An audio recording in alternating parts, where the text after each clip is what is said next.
Welcome back to This is a Commander channel, where this is a Commander channel, and today I'm going to be talking about Commander Tough Rules and Cool Interactions, Episode 10.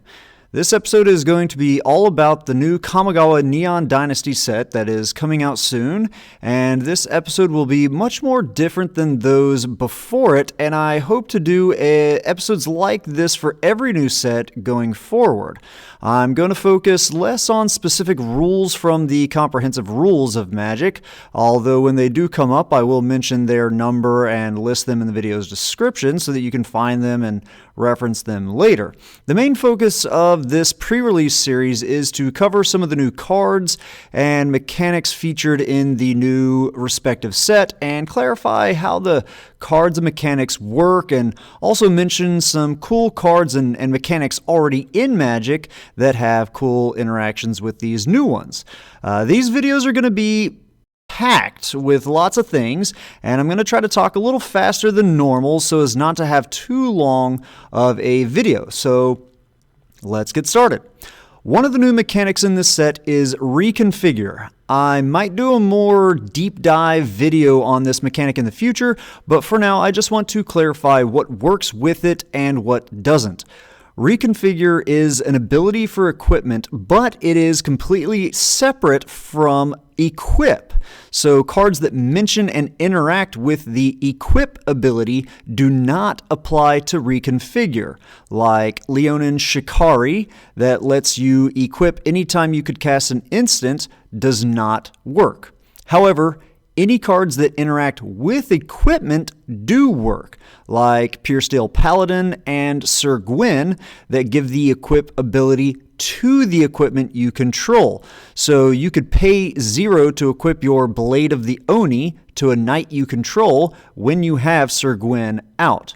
A cool interaction here, while I said that Leonin Shikari didn't work with Configure before, if you have it and Sir Gwyn out, then you can equip at instant speed to knights because Sir Gwyn gives the equip ability to the equipment. Okay, that's the most complicated one probably out of the way. Now on to the new Reckoner Bankbuster. If you activate its ability for the third time, assuming you've not altered its number of charge counters beyond its first 2 activations, and then you use a copy effect like Rings of Brighthearth to copy that activated ability, what will be the result? Alright, so you're going to have 2 cards drawn, 2 treasure tokens created, and also 2 1/1 pilots created. This only works if your initial activation of the ability will have no charge counters on it as the ability resolves. The removing of the charge counters is part of the cost activating that ability, and therefore that action does not get copied when using something like Rings of Brighthearth. Similarly to that last one, the new Mech Titan vehicle, it has an activated ability that requires more than just mana to be paid.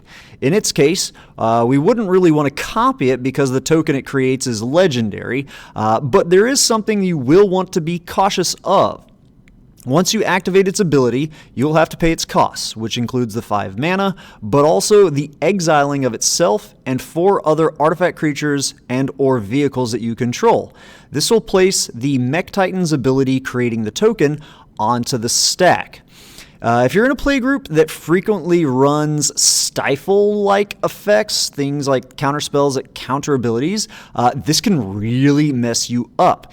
If they counter your Mech Titan's ability, the exiling that you did was part of the cost paid into the ability, so you will not be getting those things that you exiled back. So be careful there. Okay, this next one is interesting. In the future, I will for sure be doing a video on the steps to casting a spell, as it's actually a fairly complex thing that not many players know about. For the purposes of this video, though, I'm not going to really go into depth on that process, but just provide the basics and what the result would be.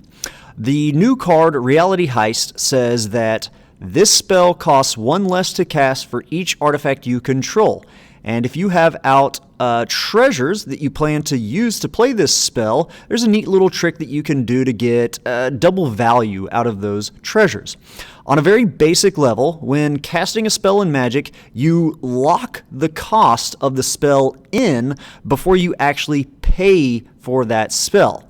So if you have exactly 3 treasures and 1 island on your battlefield, nothing else, you could cast this spell. Once you cast it, you put it onto the stack. It will see that you have 3 treasures. This reduces its cost by 3, bringing it down to 2 generic and 2 blue mana. That locks in the cost at 4 total mana. And then you can tap the island for the blue mana and sacrifice the 3 treasures, each for a blue, and you can use that 4 to pay into the 4 mana cost of that spell. Next thing, the new Light-Paws Emperor's Voice. It's a creature that has a triggered ability that lets you search your library for an aura whenever you cast an aura that enters your battlefield. This is a triggered ability that goes onto the stack. While it is on the stack, your opponents can respond, and let's say that one does by casting something like Stave Off, and they decide to give your Light-Paws protection from white. Protection will for sure get a dedicated video from me in the future, but for now I'll just cover how protection works with auras, in that they cannot be attached to things that have protection from them, like a white aura on a creature that is protection from white. So when you start to search your library for an aura, you'll probably run into the problem that, with your commander being mono white, you only have white auras, although there are some colorless ones out there. In this case, Rule 303.4i will apply, and that states, if an effect attempts to put an aura on the battlefield attached to an object or player, it can't legally enchant. The aura remains in its current zone, unless that zone is the stack. In that case, the aura is put into its owner's graveyard instead of entering the battlefield. If the aura is a token, it isn't created. So don't think that you will attach it to your Fox and then it falls off of it and then gets sent to your graveyard for you to get back later. It simply will not leave your library. If you yourself are giving your Fox protection from white with other auras or things like Sword of Light and Shadow, be careful of this. It could end up hurting you. Okay, that's all for now. We'll also clarify that shrines are not a creature type, as I know that's going to be causing a lot of confusion. WotC's staff has confirmed in Twitter and things like that shrine is not a creature type.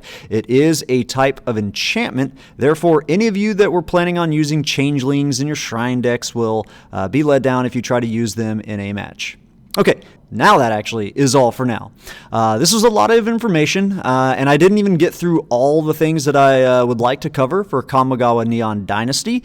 Please share your own cool ideas for the new cards in the comments section down below. And if you have any questions about how any of these new mechanics work or how certain cards will interact, then please do post those things down in the comments section as well. If they're relatively simple, I'll answer them in the comments as a reply, but if they're more complex, then I'll add them in a video down the line with a more detailed answer. My channel is very new, so please, if you guys can, fill out the survey that is linked down in the video's description with any suggestions or critiques that I can use to help improve my videos for the future. I hope that you guys have maybe learned something while watching this video, and I also hope that you have enjoyed watching the video. Have a good one.